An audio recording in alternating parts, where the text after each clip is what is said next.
Ya, saya cuma kasihan, khawatir nanti orang-orang seperti itu baik diberlakukan kepada kami pribadi ataupun juga orang-orang lain ya yang banyak terjadi, resikonya tinggi. Hati-hati saudara-saudariku, kita itu ditunggu oleh kematian. Assalamualaikum warahmatullahi wabarakatuh. Alhamdulillah wassalatu wassalamu ala Rasulillah nabiyyina wa sayyidina Muhammad ibn Abdullah wa ala alihi wa sahbihi wa man walah wa ba'd. Saudara-saudariku, semoga video ini menemui kita semua dimanapun kita berada, dalam keadaan baik, dalam keadaan sehat, dalam keadaan diberi petunjuk oleh Allah Subhanahu wa Ta'ala untuk mendata dan menjalani seluruh aktivitas kita sehingga bernilai mulia dan berpeluang mendapati ridha dan cinta Allah Subhanahu wa Ta'ala. Teman-teman dimanapun berada, satu kali ada kisah yang cukup viral diutarakan dalam periode berkehidupan Nabi Sallallahu Alaihi Wasallam di Al-Madinah Al-Munawwarah. Saat beliau satu kali keluar dari kediaman menuju masjid dan terlihat rona wajah beliau tidak biasa. Ada kondisi yang menjadi catatan di antara sejarawan bahwa ada sosok tertentu di kalangan masyarakat pada saat itu yang gemar sekali membuat satu framing untuk mewujudkan satu konten yang tentunya diharapkan bisa diupload ke lingkungan masyarakat sehingga bisa ramai penyimaknya, ramai diskusinya, dan menyebar kontroversinya. Dalam suasana itu, terlihatlah keadaan Nabi yang tadi ditampilkan, sehingga sosok ini merasa bahwa ini peluang untuk membuat satu framing, membuat satu konten yang baru, dan mengemas itu menjadi sebuah informasi, sebuah kontroversi sehingga terkesan ramai di masyarakat. Entah tujuan apa yang diharapkan, tentu itu kembali kepada niat yang bersangkutan. Secara singkat, ia merasa bahagia dengan keadaan Nabi yang tengah dialami, dan dengan itu ia membawa pasir, ia kemudian seakan lempar-lemparkan seperti ini dengan kedua tangannya. Lalu ia mulai menyebarkan berita dengan framing yang dimaksudkan dan mengatakan Muhammad SAW telah menceraikan istri-istrinya. Muhammad SAW telah menceraikan istri-istrinya. Dan ini seketika cepat menyebar. Lalu tertangkaplah suasana itu oleh sahabat mulia Umar bin Khattab radhiyallahu ta'ala anhu. Umar yang menyadari framing yang jahat ini, konten yang tidak baik ini, lantas segera meluruskan. Dengan suara yang sangat tegas, menggelegar, beliau sampaikan bahwa Nabi Muhammad SAW tidak menceraikan istri-istrinya. Tidak benar. Muhammad SAW tidak menceraikan istri-istrinya. Tidak benar. Rasulullah SAW tidak menceraikan istri-istrinya. Atau kama qala Umar bin Khattab radhiyallahu ta'ala anhu. Dalam suasana itulah kemudian Allah Subhanahu wa Ta'ala menurunkan satu ayat yang sangat penting. Dan ayat ini kelak terletak di surah keempat An-Nisa di ayat ke-83. Ketika Allah Subhanahu wa Ta'ala berfirman, "Wa idza ja'ahum amrum minal amni awil khaufi adza'u bih walau radduhu ila rasuli wa ila ulil amri minhum la'alimahu alladhina yastanbituna minhum walaula fadlullahi wa rahmatuhu lattaba'tumus syaitan illa qalila." Teman-teman, Allah Subhanahu wa Ta'ala memberikan satu gambaran yang sangat penting lewat ayat ini dengan mengatakan wa idza ja'ahum amrum minal amni awil khaufi adza'u bih. Ada segelintir masyarakat yang memiliki satu aktivitas yang kontroversial. Dia suka membuat satu konten, dia suka memframing keadaan, tak peduli baik keadaan itu amnu awil khauf, keadaan yang sedang nyaman atau keadaan yang sedang menggelisahkan, yang penting punya konten. Ya, dan ketika mereka mendapati konten itu, wa idza ja'ahum amrun, ya apabila mereka mendapati peluang itu minal amni awil khauf, baik itu keadaan yang tenang-tenang saja atau sedang menggelisahkan, adza'u bih, mereka segera memframing itu untuk di broadcast. Ya, adza'u itu dari kata adza'a, akarnya dari kata idza'ah. Ya, idza'ah sekarang diterjemahkan dengan broadcast, ya, atau juga bikin ya upload, ditampilkan bentuk konten dan sebagainya. Kalau dulu bentuknya melalui syair-syair, kalau dulu bentuknya melalui publikasi-publikasi secara manual. Nah, dikembalikan. Lalu Allah memberikan satu pelajaran penting, pedoman bagi umat Islam yang memiliki iman dalam jiwanya. Nah, pedoman pertama, walau radduhu ila rasul wa ila ulil amri minhum la'alimahu alladhina yastanbitunahu minhum. Sekiranya akan lebih bijak bila berita yang didengar itu, berita yang didapatkan itu. Jadi ada orang bikin konten, publikasikan, bikin framing. Orang-orang beriman itu tipikalnya tidak langsung menerima begitu saja. Dia cek dulu. Akan lebih bijak, kata Allah, sekiranya itu dikembalikan kepada sumber informasi utamanya. Karena tadi kisahnya tentang Rasul, coba cek ke Rasul, benar nggak berita itu? Atau wa ila al-ulil amri, ya, atau kepada yang punya otoritas. Yang punya otoritas di sini, ya kalau kita sekarang yang mengatur jalur informasinya, dicek urutannya kemana, dicek ini sumbernya dari mana, dicek ini frekuensinya apa, dicek urutan-urutannya kemana. Nah, sehingga ketemu secara keseluruhan, tersimpulkan dengan baik, oh paham maksudnya apa. Oh ini secara konteksnya seperti ini. Oh ternyata tidak seperti yang disampaikan. Sehingga kesimpulan itu bisa diambil dengan sempurna dan baik. Nah, di bagian terakhir, ini ada sesuatu yang sangat penting untuk kita garis bawahi ketika Allah mengatakan walaula fadlullahi wa rahmatuhu lattaba'tumu syaitana illa qalila. Kalau bukan karena rahmat Allah dan keutamaan yang Allah berikan pada insan yang beriman, tentu provokasi yang ditampilkan oleh orang-orang yang terjebak godaan setan ini, bahkan di situ setan ditempatkan sebagai objek. Ya, jadi orang-orang yang seringkali memframing, seringkali membuat konten-konten dengan tujuan-tujuan yang tidak baik, hanya untuk keramaian, hanya untuk mendapatkan perhatian, kontroversi dan sebagainya, itu disifati oleh Al-Quran dengan sifat yang sangat tegas. Ya, perilaku yang menyimpang, yang selayaknya tidak dilakukan kecuali oleh setan. Nah, ini jadi persoalan. Ya, kemudian illa qalila, kecuali orang-orang yang betul-betul beriman, yang paham, oh ini persoalan ini tidak penting, oh ini persoalan ini tidak benar. Jadi ada segelintir orang yang Allah tanamkan pada jiwa mereka yang tidak peduli dengan hal-hal yang demikian. Allah tanamkan pada diri mereka, paham, oh ini sesuatu yang tidak benar, sesuatu yang tidak baik untuk diikuti, dan sebagainya. Nah, namun penting untuk kita ketahui bahwa dalam beberapa kaidah yang mengiringi penafsiran ayat-ayat Al-Quran, ada satu bagian yang sangat penting sekali untuk kita ketahui bersama, bahwa jika terjadi satu peristiwa, tidak disebutkan siapa namanya, kapan kejadiannya, maka ini berpotensi peristiwa dimaksud akan terjadi lagi di masa depan. Dengan substansi yang serupa, dengan cara yang berbeda. Caranya tidak sama, waktunya tak serupa, tempatnya bisa berbeda, perangkatnya tidak sama, tapi substansinya serupa. Yaitu ada framing yang tidak baik, ditujukan dengan cara yang tidak benar, hanya untuk mendapatkan hal-hal yang kontroversial. Entah niat kembali kepada pemiliknya dan pembuatnya masing-masing. Apakah dunia, apakah perhatian. Nah, dalam konteks kekinian, perangkatnya bisa berubah. Media sosial, bisa YouTube, bisa Instagram, bisa Facebook, bisa macam-macam. Tujuannya kembali kepada pembuatnya masing-masing. Tapi prinsipnya ada sesuatu yang serupa. Senang banget kalau ada konten-konten tertentu yang kira-kira bisa jadi kontroversi. Ya, senang banget memframing sesuatu yang kira-kira menjadi perdebatan, jadi rame. Tujuannya kembali ke masing-masing. Wallahu alam, apakah subscriber, apakah AdSense, apakah nambah peminatnya, apakah macam-macam, apakah pemenuhan nafsu dan sebagainya. Tapi poin yang penting disampaikan di sini, insan beriman itu akan punya prinsip dalam dirinya. Dia punya dua hal. Yang pertama, dia akan selalu mencoba meng-cross-check kebenaran. Apa yang terjadi? Dia kembalikan kepada sumbernya. Dia cek apa konteksnya. Dia lihat apakah ini benar atau tidak. Kemudian yang kedua, dia selalu memegang prinsip, ya, kebenaran di atas segalanya dengan berdasarkan petunjuk Allah Subhanahu wa ta'ala. Pada hal-hal yang sudah dia ketahui, oh ini orang yang cuma cari kontroversi, cari keramaian, sehingga pada yang demikian itu dia menganggap berita-berita yang sampai pada yang demikian tidak penting. Mengabaikan, ya, tidak dianggap, tidak dipedulikan, karena telah diketahui yang ini hanya butuh kontroversi, ini butuh keramaian saja, sehingga yang seperti itu dalam Al-Quran itu diarahkan untuk diabaikan, tidak dipedulikan. Nah, yang paling menarik, ada kisah kedua, teman-teman sekalian. Ini nanti yang memberikan respon yang sangat tegas dalam Al-Quran dengan turunnya surah ke-24 An-Nur di ayat ke-19 khususnya. Ya, kisah ini ada terkelit berkelindan juga dengan sikap dan sifat tentang framing dan pembentukan konten-konten yang kontroversial.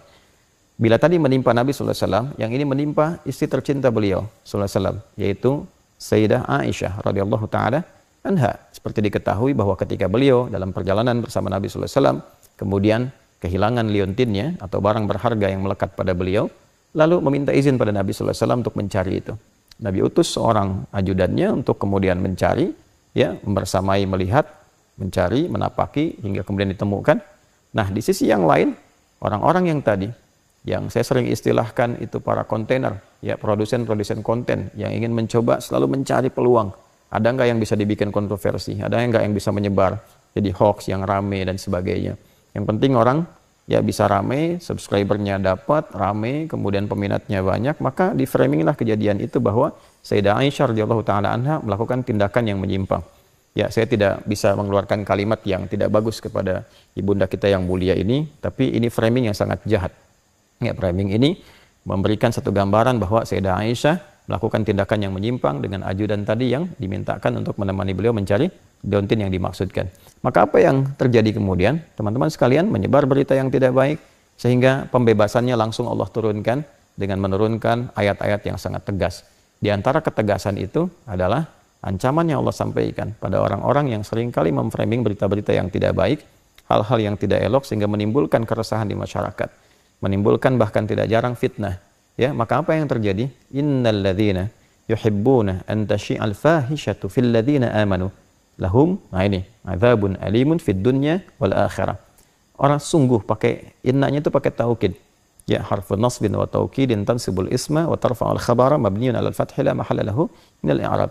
Ya, aku tegaskan, jangan sampai kalian ragukan, tancapkan pada hati yang paling dalam. Aku tegaskan, kata Allah, bahwa orang-orang pakai alladzina tuh, ya, itu isim mausulnya bentuknya jam'ul jama', mencakup semuanya, baik laki-laki, perempuan, tua, muda, besar, kecil, siapapun itu. Ya, aku tegaskan, kata Allah, jangan pernah ragukan.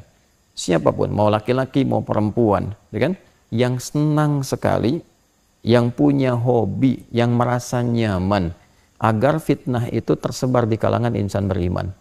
Ya, hati-hati nih. Al-ibratu bi umumil lafzi la bi khususis sababi. Kalau dulu terjadi pada Sayyidah Aisyah, gitu kan? Nah, maka hukum umumnya berlaku bagi siapapun. Kejadian ini memberikan kepada kita satu panduan hukum bi umumil lafzi, lafadznya umum. Orang-orang yang senang kalau framing keburukan itu. Kalau dulu kasusnya fahisyah, gitu kan?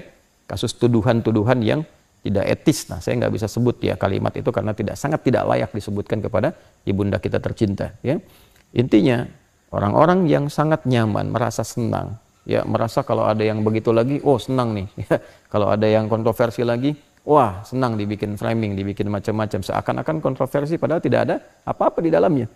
Nah, orang-orang semacam itu Allah janjikan ya satu hukuman yang sangat luar biasa, berbahaya sesungguhnya. Ya, orang-orang yang senang memframing sesuatu dan menjadi jahat, bentuk hoax yang tersebar pada kalangan orang beriman, maka Allah janjikan siksa yang sangat pedih di dunia dan di akhirat. Ya, hati-hati. Teman-teman sekalian, di dunia itu bentuk siksa itu ada dua. Bisa hal yang langsung buruk dialami seketika, secara buruk yang kita lihat. Ya, mohon maaf misalnya terjadi satu musibah yang tidak biasa dan sebagainya dalam bentuk baik penyakit, baik yang lain, baik celaka, baik macam-macam. Atau yang kedua yang sifatnya istidraj. Ya, istidraj itu paling bahaya. Sanastadrijuhum min haitsu la ya'lamun. Ini paling bahaya karena nggak ngerasa bahwa itu salah. Akhirnya yang terjadi apa? Bikin konten lagi. Ya, cari lagi, di framing lagi seakan-akan ini ada orang-orang yang sangat berbahaya, dibikinkan framing, ditampilkan. Nah, orientasinya wallahu a'lam kembali ke masing-masing, tapi jadi hobi. Nah, ini yang paling bahaya. Karena tak terasa bahwa itu salah. Sehingga kalaupun dapat, kalaulah dibuat di YouTube dapat AdSense, nah itu jadi haram. Dan haram ketika dimakan jadi daging, terbawa lagi suasana itu. Nah, ini yang paling berbahaya. Orang-orang seperti ini ketika tidak merasa berbuat keburukan dalam dirinya, nah di akhirat ancamannya lebih besar. Di akhirat ancamannya lebih besar. Nah, teman-teman, ini penting saya sampaikan karena kita perhatikan, saya sejak di Madinah, kemudian di Mekah dan sekarang kembali ke Indonesia, memperhatikan bahwa kecenderungan tampilan-tampilan semacam itu sekarang hadir di kalangan masyarakat kita dalam dunia maya khususnya. Dan berdampak pada dunia nyata dalam pergaulan dan sebagainya. Itu sangat membahayakan. Sangat membahayakan. Dan resikonya tinggi. Jika itu dipertahankan sampai pulang, maka apa yang dibawa ke hadapan Allah Subhanahu wa Ta'ala? Ini sesuatu yang penting, betul-betul harus dipahami oleh insan beriman. Ya, apalagi kemudian jika yang keluar itu adalah kata-kata yang sangat sensitif terkait dengan nilai-nilai akidah. Ya, saya kasih gambaran misal. Ada beberapa framing yang saya perhatikan dan sampai beritanya bahkan sejak saya berada di Madinah.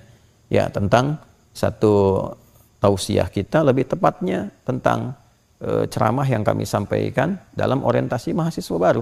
yang ada di Universitas Muhammadiyah Riau, yaitu gabungan. Dan itu universitas bukan hanya untuk orang Islam, non-muslimnya juga ada, kan? Ada orang Kristen, ada yang Katolik, ada yang lain-lain dan sebagainya. Dan cukup banyak. Dari 2.500 itu ada 800 ya kurang lebih yang non-muslimnya, yang pada saat itu menjadi angkatan awal yang masuk itu ada 160 bergabung keseluruhannya. Acaranya sangat jelas, sangat tidak ada masalah, bahkan disatukan juga dengan satu kegiatan dari Majelis Tabligh Muhammadiyah, ya, dan semua baik-baik saja. Tapi framing-framing ini kemudian terjadi dan saya melihat ada kata-kata yang sesungguhnya sangat berbahaya konsekuensinya. Ini saya mengingatkan mumpung masih di dunia, ya bagi saya tidak akan banyak pengaruh karena saya mempertanggungjawabkan semua yang telah disampaikan dan semua hadirin di sana melihat, ya, dan yang menyaksikan juga ada, dan orang-orang yang hadir, yang tahu, paham konteks dan sebagainya, tidak ada sesuatu pun yang berseberangan atau bertentangan dengan nilai akidah. Nah, ketika framing itu ada dan keluar kata-kata, apakah itu sesat, apakah itu macam, itu akan kembali mencari pemiliknya. Jika tidak ditemukan kepada pemiliknya, dia kembali kepada orang yang menuturkan. Saya cuma katakan hati-hati. Sekali lagi, hati-hati. Nah, kelemahan kita saat ini sering kita dapatkan bahwa orang yang jauh itu bisa menafsirkan kata-kata orang yang bahkan mengetahui, ya, dalam tanda petik maksud orang itu bicara. Ini kan sesuatu kekacauan berpikir yang sangat berbahaya. Saya beri contoh. Saya menyampaikan kalimat jelas, terang. Dan kita seorang ustadz, ya, paham Quran, paham hadis, ngerti. Apalagi dalam masalah akidah itu kita sangat ketat, tegas dalam setiap kesempatan, ya kan? Bijak dalam setiap penyampaian itu yang dipegang karena ada data-data historis dan sebagainya mengajarkan kepada kita bersikap, ya kan? Bagaimana mungkin ada orang yang tidak hadir hanya memframing situasi dimaksudkan, tiba-tiba bisa menafsirkan dan menghukumi. Dan orang yang tafsirkan itu masih hidup, masih ada. Dia yang tahu maknanya, dia yang paham artinya, tiba-tiba kemudian muncul orang-orang tertentu memberikan framing lalu menafsirkan dan menghukumi dan menjadi lebih benar dibandingkan penutur itu sendiri. Ini sesuatu yang sangat berbahaya. Nah, jadi saya hanya ingin menyampaikan mesti hati-hati karena kita, tanggung jawab kita untuk menyampaikan selesai. Ya, ini bukan dalam konteks klarifikasi, dalam konteks memberikan pengingat bahwa hati-hati. Tanggung jawab kami mengingatkan selesai. Tanggung jawab orang-orang yang berbuat demikian, baik di kasus itu ataupun kasus yang lain. Ya, seringkali juga kita dapati kasus lain. Dan ini, ya, menariknya, orang-orang yang terlibat di hal-hal demikian seringkali punya pola-pola yang sama dari sejak 2015, 2016 sampai sekarang. Bikin video, framing, rame, nanti dihapus tuh. Kemudian nanti, ya seperti itulah. Ya, itu bagi kami tidak penting.